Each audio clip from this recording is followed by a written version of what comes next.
Welcome to the Casted Podcast.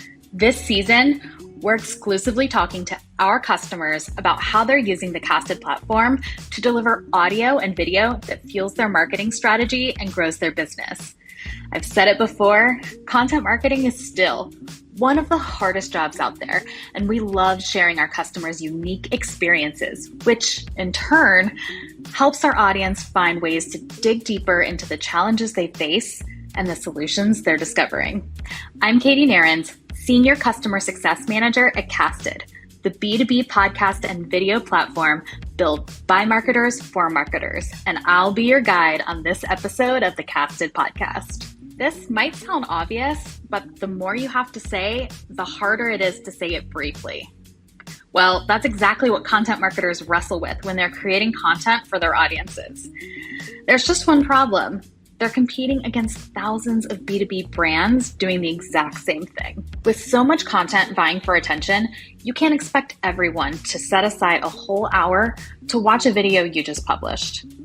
Worse, the people you're trying to reach the hardest might say, "It's not that I think your content won't be valuable, I just don't have any more time in my day to find the parts that interest me." But here's the thing. When marketers deliver the most salient content in a brief and easy to digest format, they're more likely to get their audience's full attention in return for that brevity. It might even be the only way they begin a journey with your brand and go on to engage with more content. My guest today is a big believer in brevity in marketing. As the VP of Content and Data at Cheetah Digital, Tim Glomb is not interested in millions of views. Instead, he's looking for a much smaller, yet far more powerful subset, the right 10 views. And he does it by leveraging short, relevant video clips. Today, Tim's going to share how Cheetah's marketing and sales teams are mastering relationship marketing by knowing who's watching and what they're watching. This intelligence allows Cheetah to get the right content in front of the right eyeballs. And it's all about chopping up long-form video into slippery, snackable, bite-sized clips. If you think this is a necessary but ho-hum part of marketing, then you've never heard Tim Glomb talk about it.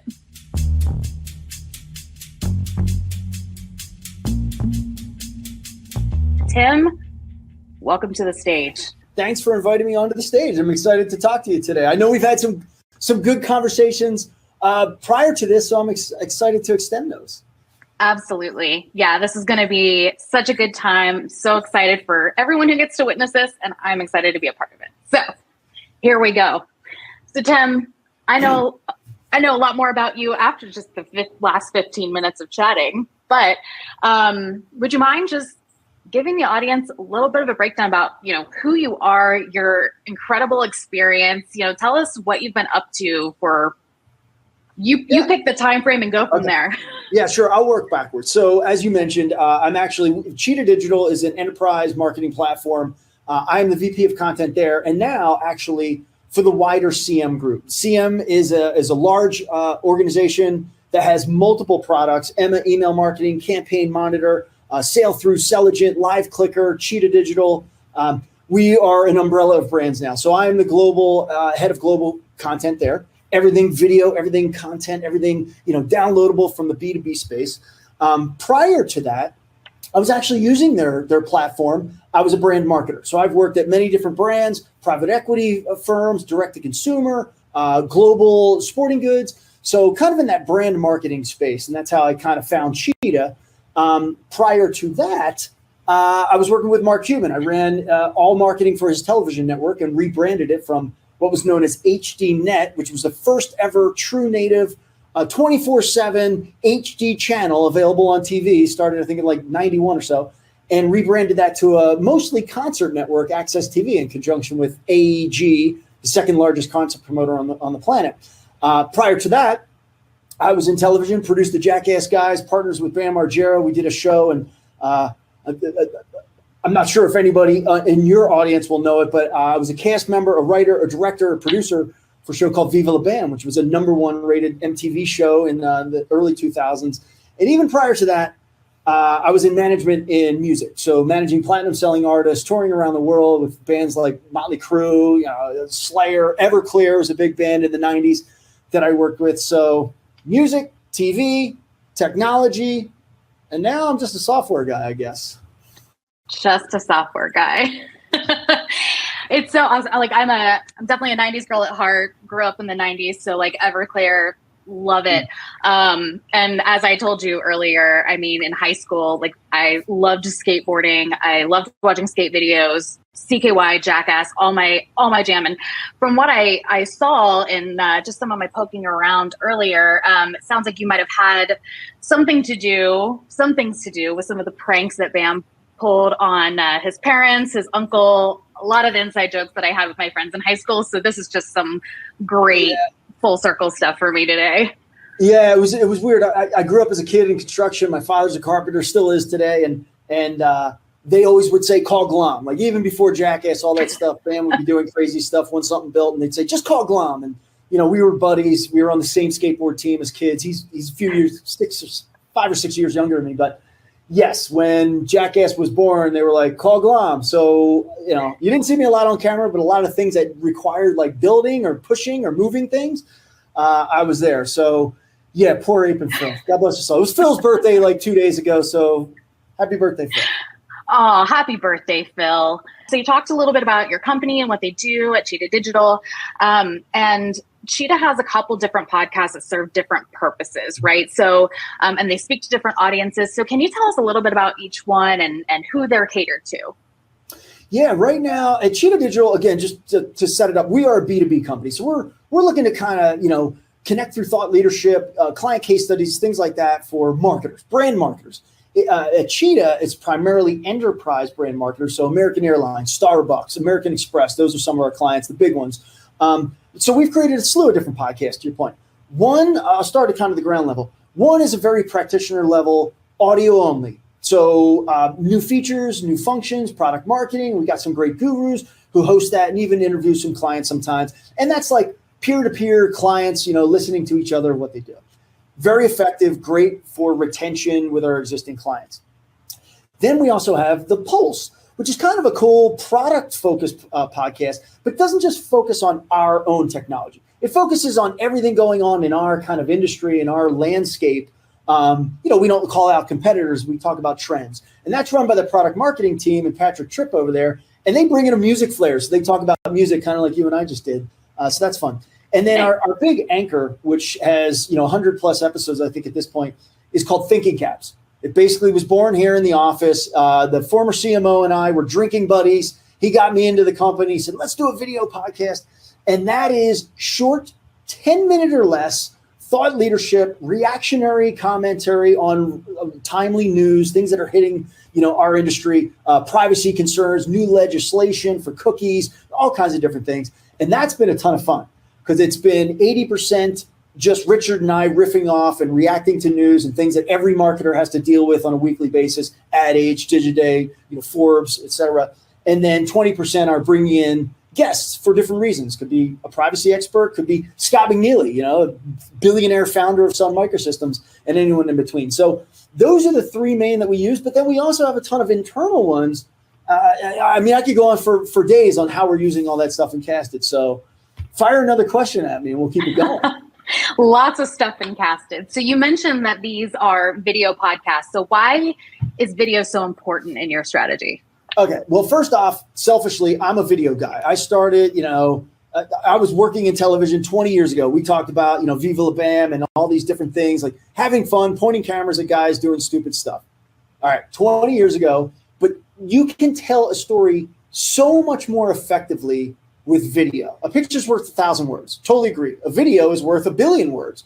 So being able to actually visualize what we care about, in our produced videos, even some of our live stuff, we can bring up graphics. If I'm talking about a key moment, we know that you can read and hear and see at the same time. All those sensory, things are happening, and we can bring up key graphics as takeaways. So if you're going to sit down with us for 10 minutes or 30 minutes, there might be 5 things I need you to remember at the end. So graphically, video just brings that to life. And, plus it's a differentiator. A lot of companies in the last few years, pre-pandemic for sure, they were kind of in video, but they weren't full blown. They weren't like, they did like a couple of video projects a week, maybe a month.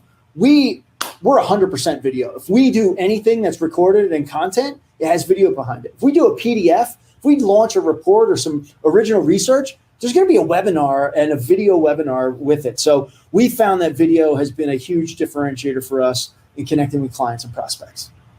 Absolutely. Absolutely. And you had also mentioned your internal content as well.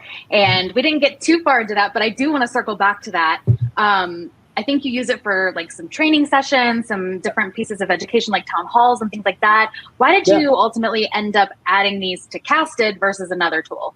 Oh, whether it's internal or external, Casted has, I'll call it a secret sauce that many other players don't really have. And what it boils down to is the way that you allow us to chapterize videos, right? So, and chapters have been around forever. QuickTime had it, Real Player had it, Wistia, all the other players have it. But the way that Casted presents it in a video player, and your recent updates in recent months really just even enhance this. The idea is, if I'm lucky enough to get you to come watch a video online, I win. If I'm lucky enough to get you to watch 5% of it, that's a total high five. If I get you to watch the whole thing, that's like the holy grail. It doesn't happen. Marketers, especially our audience, they're busy. They got a job to do. I mean, I have a job to do. I don't even watch all the video we produce. I just can't consume it all. So Casted's ability for me to chapterize, basically like a book, and say, hey, thanks for coming to this Starbucks interview. I just did a Starbucks interview.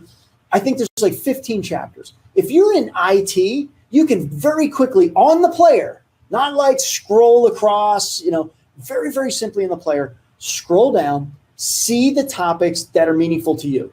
Watch that 2-minute, watch that 3-minute segment, not the whole 30-minute segment. So again, personas, the people we're trying to get.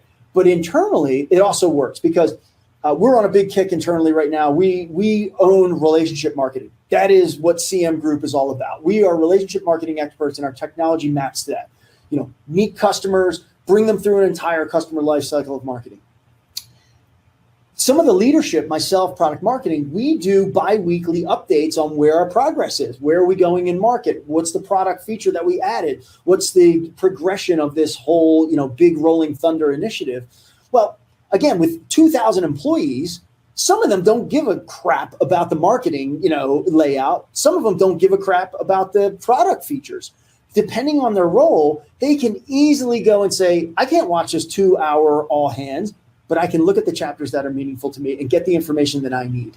And it's so easy to consume. So that's your secret sauce. I was very impressed with the Casted product when it was audio only. And I called you and I said, I want to be one of the first. When you launch video, I want to be one of the first. And I think we were probably one of, if not the first, to roll it out at scale for internal and external use.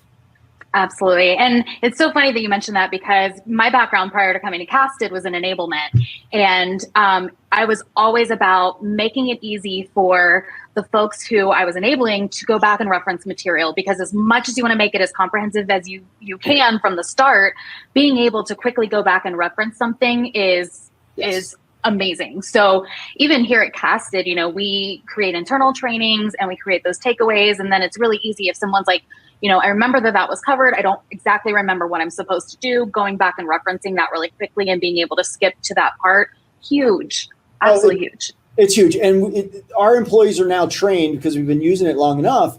They know, even if it was something they weren't invited to, if they browse that internal show, they'll find an episode and they know very quickly, like if they only have 5 minutes, they're going to be able to watch 1 or 2 little quick takeaways and get something out of it.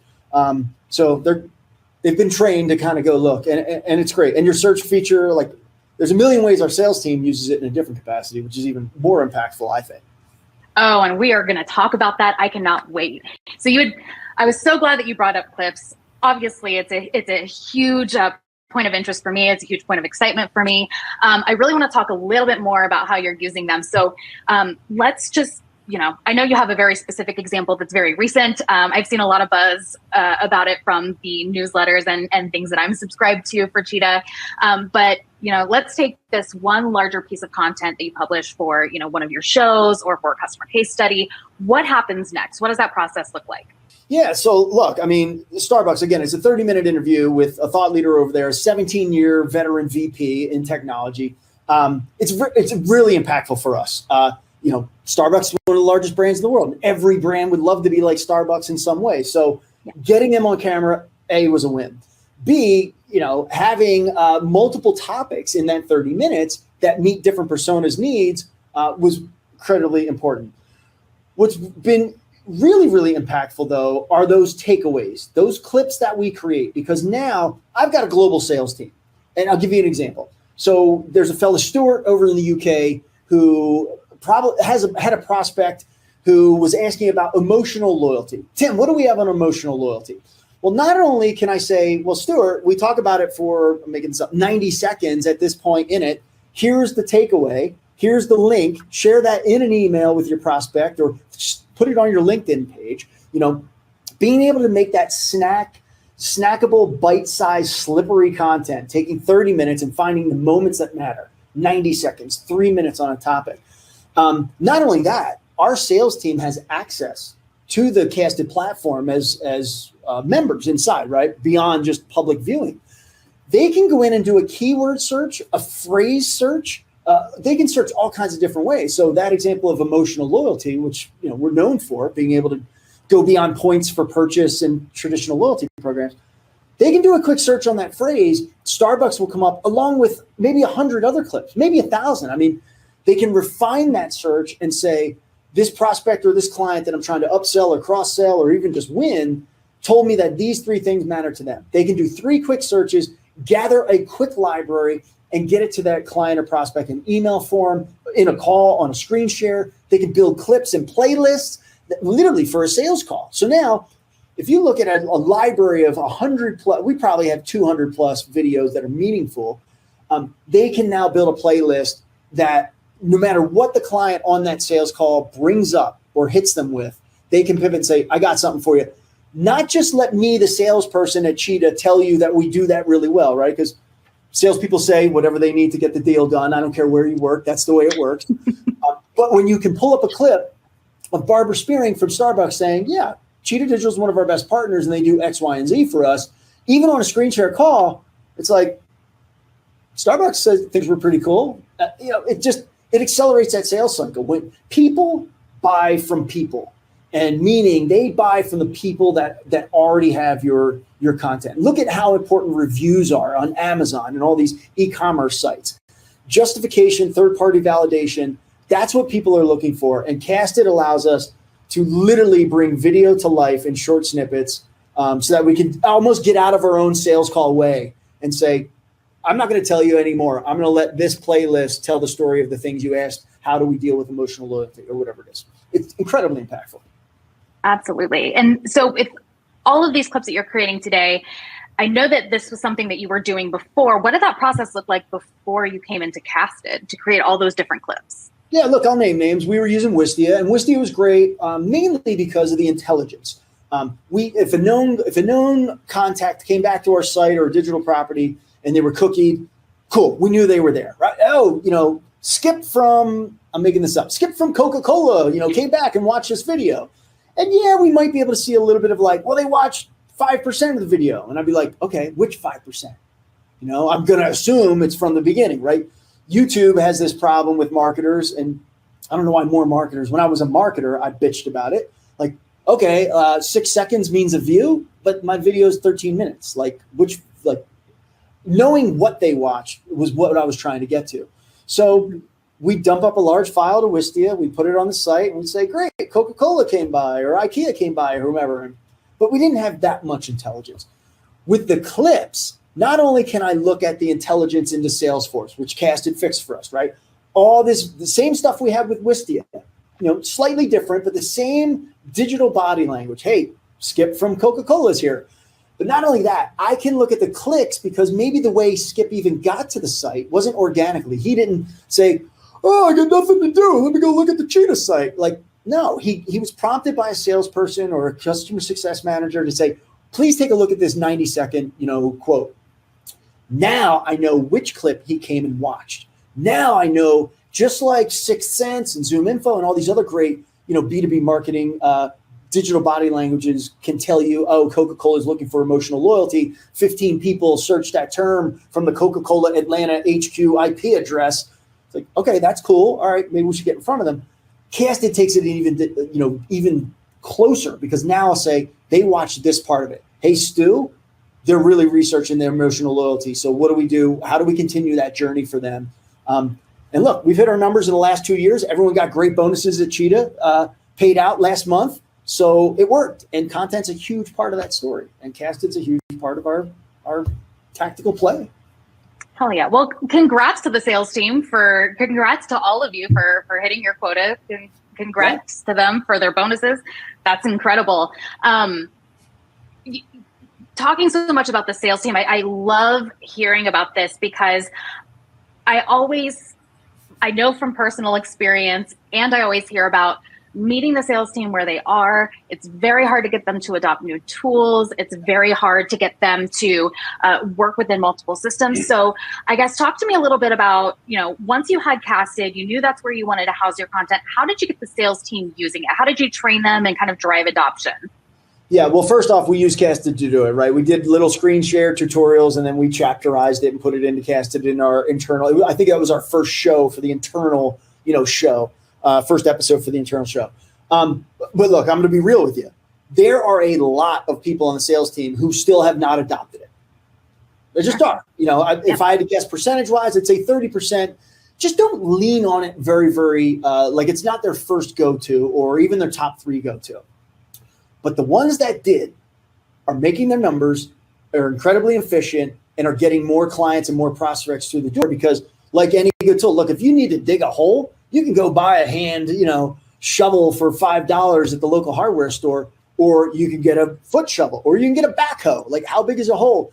And when you find the right tool for the job and it works for you, like, you're going to stick with it. And what we're finding, and what we found in the last year, you get some of those really intelligent salespeople say, this is a tool, I'm going to learn how to use it. Tim on the video said this was going to help me.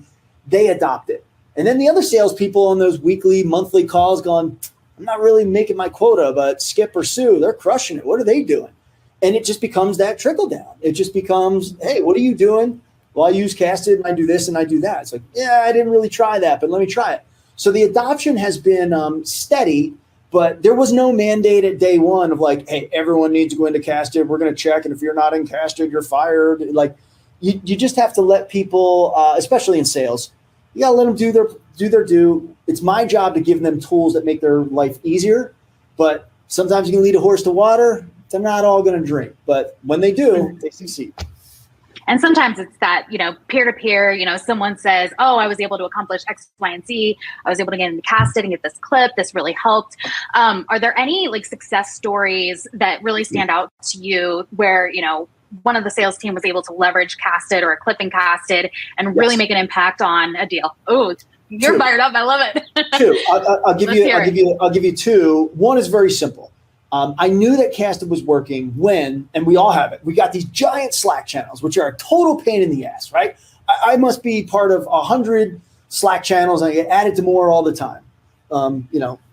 Please slow down on the Slack, people. But when somebody needs to go to a particular channel, like, again, I'll use Stu. Stu is great. He's one of our best SDRs here. He's been with us for a long time, and he's hungry, and he knows how to get stuff done. He'll go in and say, does anybody see this? Or someone else will go in and say, hey, do we have any content, or do we have a paper, or do we have a quote, or do we have anything on this topic? I got a prospect who wants to know how we deal with this. And I knew Casted was working because people like Stu would say, here's a link to a takeaway. And when they start using the terminology takeaway, which is a Casted internal terminology, right? Hey, Tim, create takeaways from your larger videos. When Stu and the SDRs who were using it said, hey, check out this takeaway and drop the link, then I knew they adopted it. And it was great. So I knew we were on the right track for success. Specifically about a deal. My personal LinkedIn, sometimes I'm heavy on it. Sometimes I'm not. I'm a little light right now. We got a reorg and I'm really, really busy and I haven't kept up like I should. But last year, we were doing Thinking Caps podcast, and we were breaking out small segments, right? So again, 10 minutes is not a long video for a podcast. It's very short. But even some people don't have 10 minutes. Like, for me to be able to take a takeaway topic, I'll make this up. Why GDPR in America is going to be the downfall of your job. Like that clickbait headline takeaway from a 10-minute podcast. Let's say it was 90-second thought. I dropped that on LinkedIn with that title. And people are like, what are you talking about? Take away my job. I'm going to click on that. What are you talking about? And they will watch the 90 seconds. Well, I started dropping things like that in my LinkedIn. And an old friend of mine, I mean, this goes back to my music days. She worked in the music business out in Milwaukee and Chicago area. She now happened to be a part-time interim CMO at a giant restaurant chain that anyone would know. I can't drop the name, but she said, hey, she hit me on LinkedIn. I hadn't heard from her in a decade. I said, what the hell is this podcast you're doing? And what are all these clickbaity clips you're dropping? You got my attention. In fact, on this one, can you really do what Cheetah, can Cheetah pull off what you said in that 90-second clip? I said, absolutely. She's like, let's talk. So caught up with her, had a conversation. How are the kids? You got kids? Oh, where are you working? Da, da, da. Next thing you know, multi-million-dollar contract in less than 3 months. Now that's just me. I'm not a sales guy. So for me to be able to drop, a very short clip where someone doesn't have to spend 10 minutes, they could spend 90 seconds. And if you title your takeaways and those links correctly, you're going to get people to engage. And it happened. And now they're a client with a multi-year deal. So there's more like that, but that's probably one of the easiest ones that I constantly remind our CMO, like, oh yeah, that podcast where I dropped the F-bomb and beat up on this and that and the other thing. Remember, it's booking business. So let me do what I do. Yeah. Yeah. I'm just fired up. This is the stuff that really gets me going. So I'm ready to do karate in the garage right now. For those who are listening, if you have any questions or anything, make sure to hit the Q&A section. I saw a few of you already chatting in. Make sure to hit the Q&A section if you have any questions that you would like Tim to answer here shortly. But I'm not done with you yet. I want to talk about success metrics because you hear so much about grow.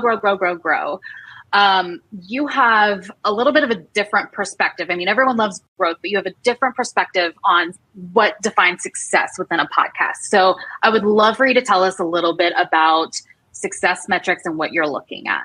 Yeah. Well, I have to go back to my prior days. So 20 years ago at MTV, we were getting 3.0 ratings. I mean, millions and millions of dollars in advertising. It was all about eyeballs. We were beating out Sunday nights with college football and rehash things. And it was great. Oh, you got great views. And you got a ton of people.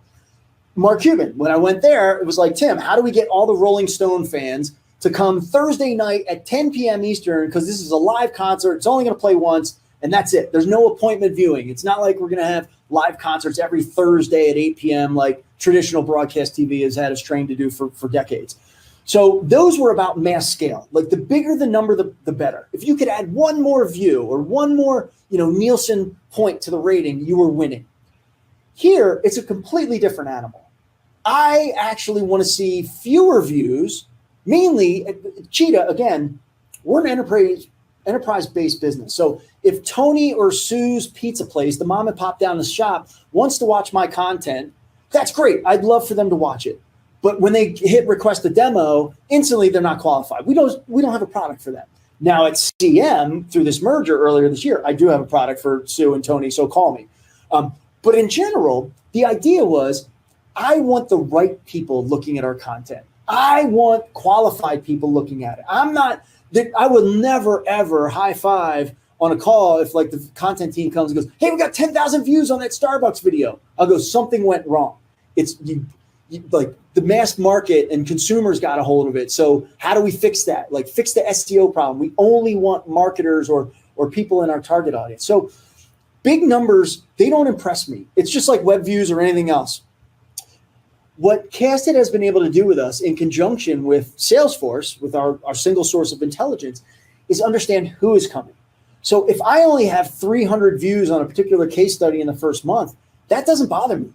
As long as I can see who is actually viewing it and take that information, which the sales team and the SDRs, they have access to all that in Salesforce. They can go, oh, wow, look, so-and-so, they've been on my prospect list. They've been ignoring my emails, but they just watched that video. Okay, now I got a good subject line. How'd you like the Starbucks video? Want to see more? Like, that intelligence is how we measure success. It's not view counts. It's not time on site. It's not even really like total minutes watched. That would be a consumer-based product, a Netflix product, something that's generating advertising from mass views. So for us, it's the intelligence layer that Casted allows us to harness and get it into. For us, it's Salesforce. We also have HubSpot, so that data goes in there as well. So that's how I measure success. Did the right people actually know and come and watch a takeaway clip or the whole video?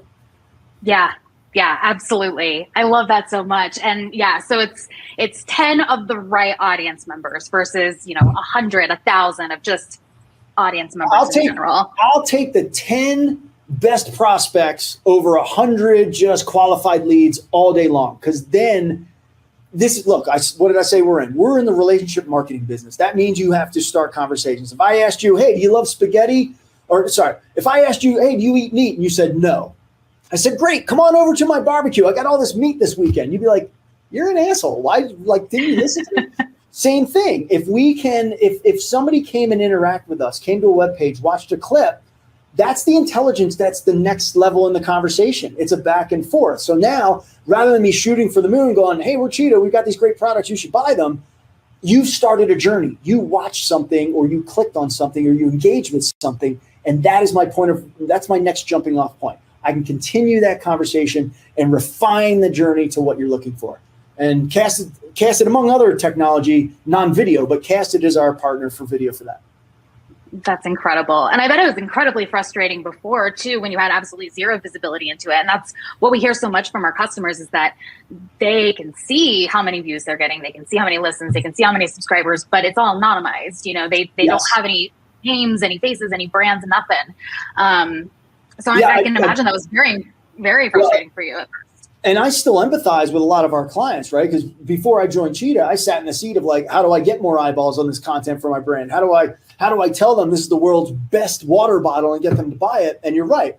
With the death of cookies, with tracking, in limbo, with all this state legislation coming around of what you can and can't do, who can you track? Who are you bartering and buying third-party data from to understand who these people are? I really empathize with the brand marketers who have to reach millions of consumers to turn them into hundreds of thousands of customers, consumers into customers. I empathize with them. And I wish, I hope that there's a Casted for that mass market. But right now in the B2B space, it's a no-brainer. The intelligence, the flexibility, being able to enhance that journey for a particular client or prospect, that's everything.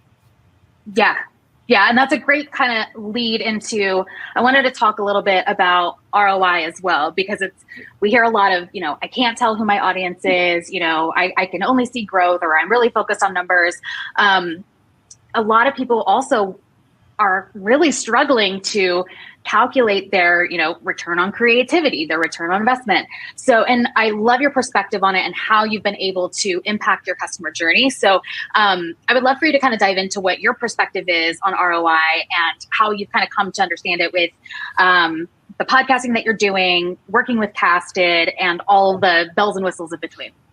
Yeah, look, there's one that was a no-brainer for me from an ROI perspective, right? Casted is not a multi-million-dollar cost center to us. I mean, it's a very affordable product. You guys, and what I also love about Casted, you're a startup. I mean, you're in Indianapolis. Your CEO had a great vision and is bringing it to life, but you're a startup, which means you're nimble, you're hungry, right? I've always seen the space of and technology. You're either innovating and you're like keeping your customers super excited because you're innovating, or you're at this top level where you're like, this is the product, end of it. Maybe we'll add a couple of widgets once a year, but we're just scaling. Now we just want like 1 million customers on it and make our money. Ha ha ha ha ha. At Cheetah, we put 25% of our top line revenue back into research and development. Like, we are constantly innovating. That's why I think we're better than some of the big cloud marketers who are just big public companies and just scale. They don't innovate.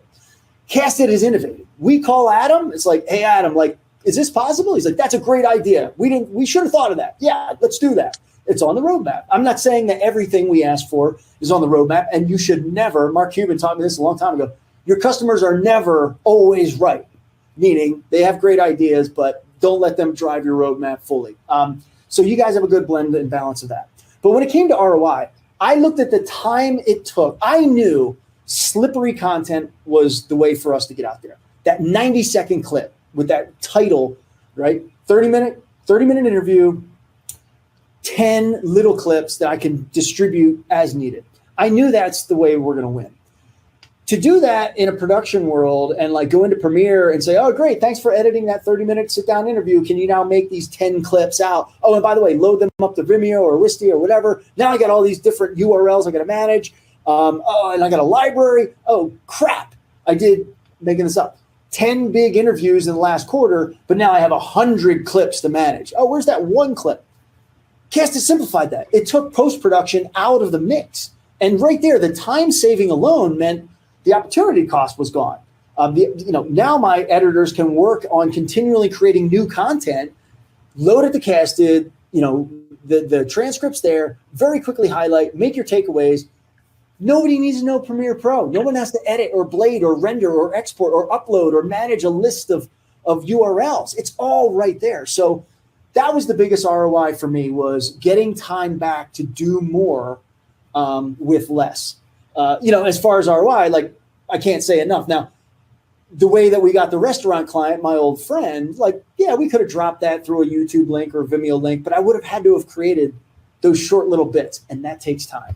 So Casted, literally, I mean, if you haven't looked at Casted Player, go to cheetahdigital.com under resources, look at podcasts or videos, and you'll see it clear as day. There's a tiny little link on every single little takeaway, every chapter, and you can just share that link instantly. That was the biggest ROI for me. Yep. And takeaways, I mean, like I said, they're my jam. There's so many podcasts I want to listen to.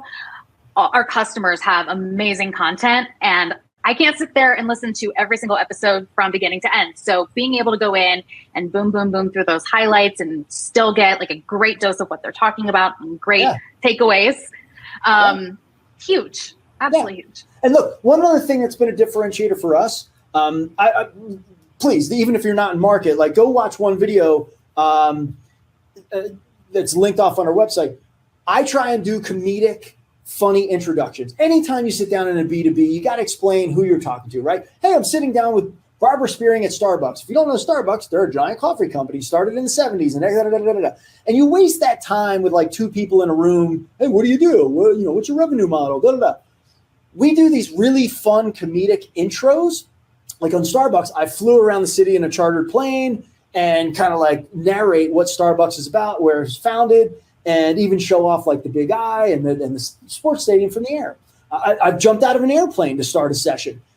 Being able to take that as a takeaway and throw that on LinkedIn for the shock factor of like, hey, I'm sitting down with Starbucks, jumping out of a plane, come check it out. Like, that gets attention. So a blend of creative, being able to take that little like 60, 90-second intro, drop that on LinkedIn, and then follow up with more like specific topics that we talked about, the meat and potatoes of what we actually wanted to achieve. But we put a creative flair on the front of it, and that also has gotten eyeballs. We've had CEOs from brands that deal with our competitors, they don't deal with us, send emails to our CEO and go, that was really funny. I got to give kudos to you. Next time we're up for renewal, we should definitely talk. Your team's doing some interesting stuff. You got my attention. You jumped out of a plane with Tommy Lee from Motley Crue. So get creative. Don't just lean on the technology. That's what bit us in the ass as marketers with cookies. We got too fat eating cookies and we got relying on it. You still have to be creative. You still have to tell a good story. But Casted is part of that technology that can, help make that more impactful. Yeah.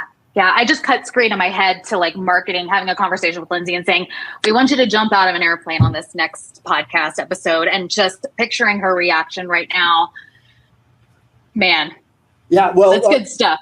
Our CMO did it, and that video's on our site. Our CMO did it, and he was dropping bricks as we were in the plane. He's like, we're really doing this? I'm like, let's go.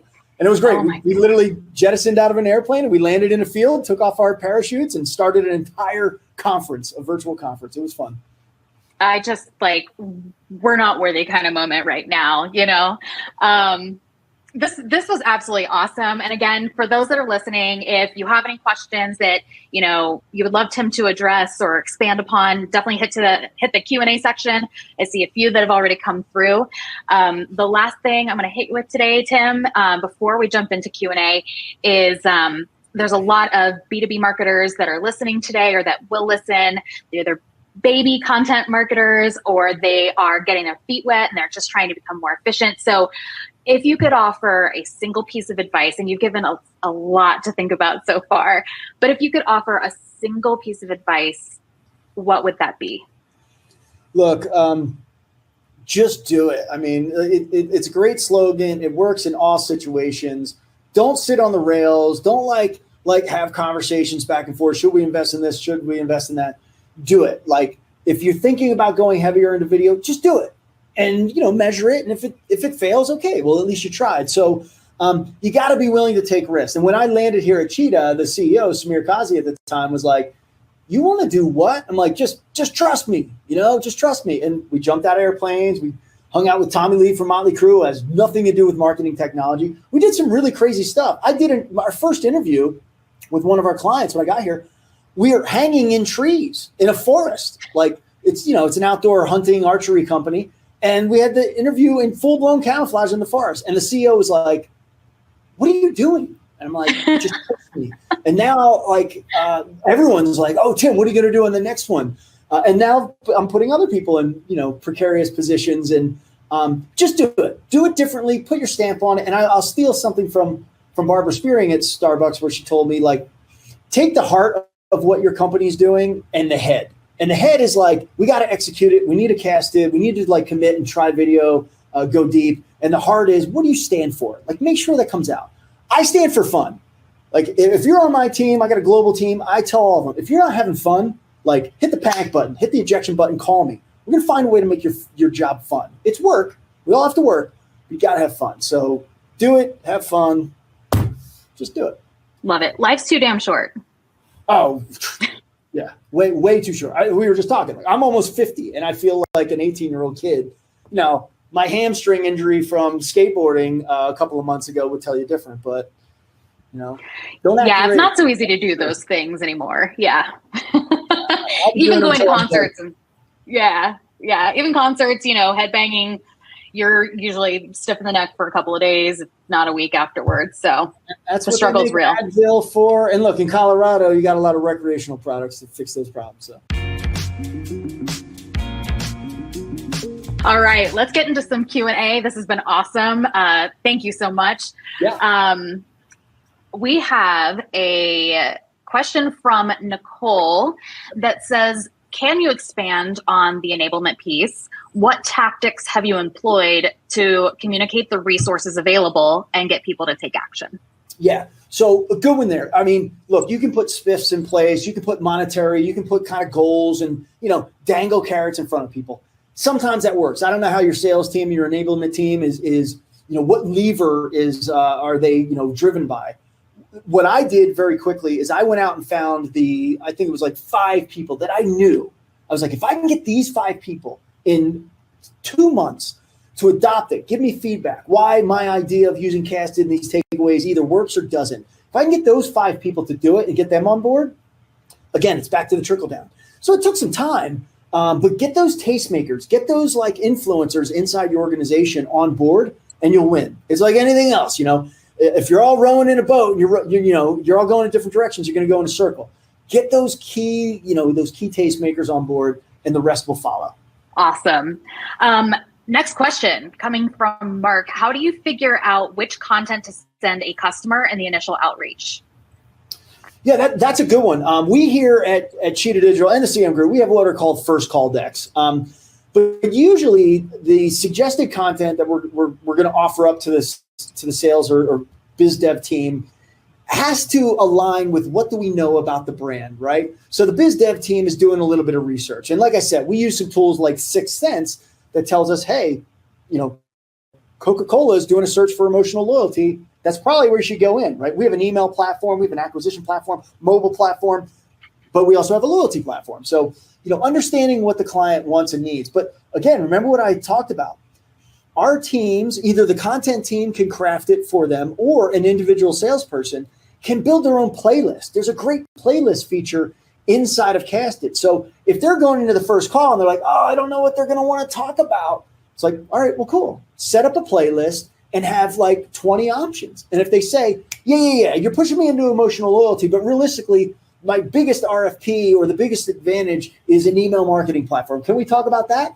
Have that in your playlist. Know your playlist. Just like if you're having friends over for dinner, I have some friends that come over for dinner. I go right to Slayer. I got some other friends like, all right, Counting Crows. Know your audience, but be prepared. Have those playlists and know what's available in your library. You'll win. That's fantastic advice. And that really speaks to me right now as I've been working on building the playlist for my 7-year-old son's birthday party this weekend. We will have friends. There will be kids. So we're figuring out what kind of appeals to everybody there. And it's actually been a lot of fun. So that hits me right now. I would shy away from the Slayer on that one. Probably gonna leave the Slayer on a different playlist, but yeah. Let's see, we've got 2 more, it looks like, and it looks like we're doing all right on time. Whether they're B2B or general consumer, do you listen to any audio only podcasts, and why or why not? Yes, that's a good question. Do I personally? I really don't. I do books on tape. I love the HBR series. Harvard Business Review has some great stuff. I own all those books, both in hard copy. I just have one on the desk earlier. Hard copy and in the virtual world. I do a lot of driving. I put 28,000 miles on my truck last year. I love to drive. I live in the mountains at 10,000 feet in Colorado, and I'm constantly driving. So audio is huge for me in that capacity. I can focus on the road, but still take in what I'm listening to. But in general, I'm not an audio only listener. I need that visual. I've always been a visual guy. Like if you can show me a stat, a chart, something like that, I'm just visually driven. So I don't know, maybe I've forced that need onto Cheetah, but it's working. Like we're heavy on video and it works. Yeah, absolutely. What video podcast do you like? There's actually not many video podcasts that I'll watch. I'll go to YouTube for like life hacks and things like that. I love YouTube, man. There's so many things out there. Like you got a gadget or this or that, or you don't know how to do something. YouTube it, and literally, like you're a rock star. You don't need a handyman anymore. But there's nothing that I really watch or listen to on a consistent basis outside of those HBR series that I'm a subscriber to. Awesome. All right. Last question. On average, how many pieces of content do your customers touch before they reach out for a meeting? And what do you think that says about Cheetah's marketing team? Yeah, this is an interesting one. I don't know that specific answer. I probably should know that answer. And I think it varies by industry. Again, and you got to put a lot of filters on this answer, right? If I'm Emma email marketing, like you can go and swipe a credit card today online and have an Emma email marketing campaign up for your pizza place, like single location pizza place. Cheetah Digital is completely different. We are really only going after big enterprise brands. So I'll talk in that context. Going after big enterprise brands. The industry, we found that financial services is probably the ones that lean forward the most to have calls. Number one, if you ever met an accountant or anybody in finance, they're very matter of fact. They don't dilly-dally around. They know the cost of time, literally. Like they know what their time costs. So they're not browsing. They're not like kind of in the background, like poking around. They just, hey, can we have a meeting? I want to know if you can do X, Y, and Z. I have a lot of requirements. And, all right, cool. In the retail space, we do see a lot of passive, I'll call it, consumption. Retailers, both the retailers themselves and the brands that are selling into retailers, for example, I'll say a Walmart, and then maybe, this, I think I bought this at Walmart, that bottle company. They are always looking to stay up on the trends and how to connect with consumers. So they consume a lot of content. The average piece before they ask for a meeting, I don't know. What I worry about is, and I close my eyes and I say, if I'm that brand marketer, and luckily I have that empathy, right? I was a brand marketer for a decade before I landed here in technology. I'll say, what are my biggest concerns? What are the other whirlwind of the day, tornado things I have to do in my job? And can someone just put in front of me a piece of content that is meaningful. Not like, oh, here are the 5 email tips for better email open rates. Like, that's tactical level. That's not going to win an enterprise $1 million contract. But if I can say, like I talked about in our podcast, Thinking Caps, we talk a lot about it. Oh my gosh, Virginia, Colorado, California, they all passed all this new legislation. How's that going to affect my business? Do I need to go to a master class? If they can get 10 minutes from me going, you probably saw the Wall Street Journal, the Forbes, and so launched these articles. I'm going to distill them down, what you need to know and what the takeaways are in less than 10 minutes. I just solved their problem. I gave them, hopefully they trust me. And even if they don't know me, they're like, all right, I'll at least give this guy a chance because I don't have time to read all this stuff. And we get to the heart of the matter. So I worry less about, how much content they're consuming. And I worry more about, is my team creating the right content that's differentiated from my competitors? And am I addressing real problems, not beating my own chest going, great, we sent 30 billion emails, on Black Friday. Who cares? Like, how are you solving a problem for somebody? If you can solve somebody's problem, they'll do business with you all day long. So make sure your content's solving the problem. Yep. Absolutely. And I actually lied to you. I said that was the last question, but Nicole snuck one more in. And hi, Nicole. She's one of my customers, so I'm really excited that she's digging this. Do you invite guests on your aspirational client list? Those not necessarily in your pipeline yet. And if so, how do you approach the ask?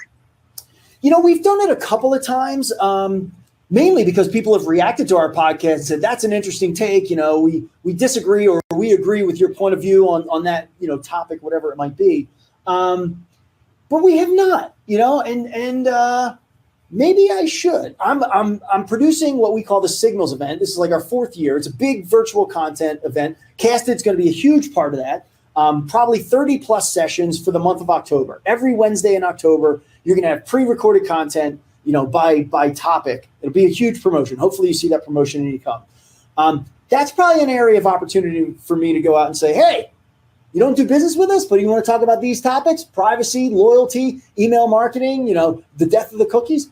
Come on, let's talk about it, even though we're not doing business. We're wide open to that. The good news is we have so many great clients that want to get involved in our content. Like, I got to fulfill that need, and that's where I've been focused. But Nicole, you got me thinking. Maybe I need to put out a Craigslist ad and say, hey, come talk to us, even if you're not doing business with us.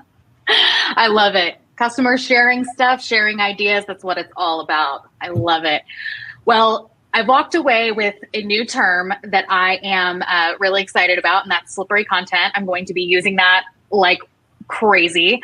But thank you so much. Yeah. This was so much fun. I love all of the insight that you shared today.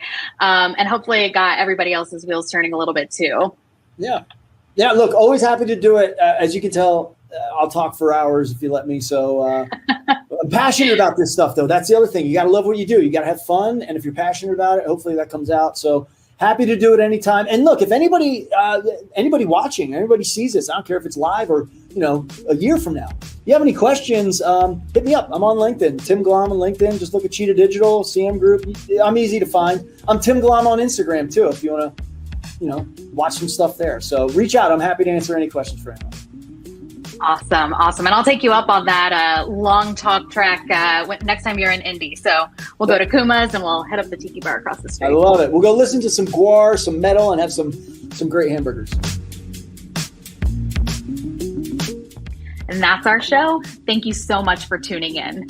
To learn more about Cheetah Digital and all the incredibly cool things Tim and his team are doing with their content, make sure to visit cheetahdigital.com and check out any of their podcasts like Thinking Caps, The Pulse, and Uncaged Wisdom.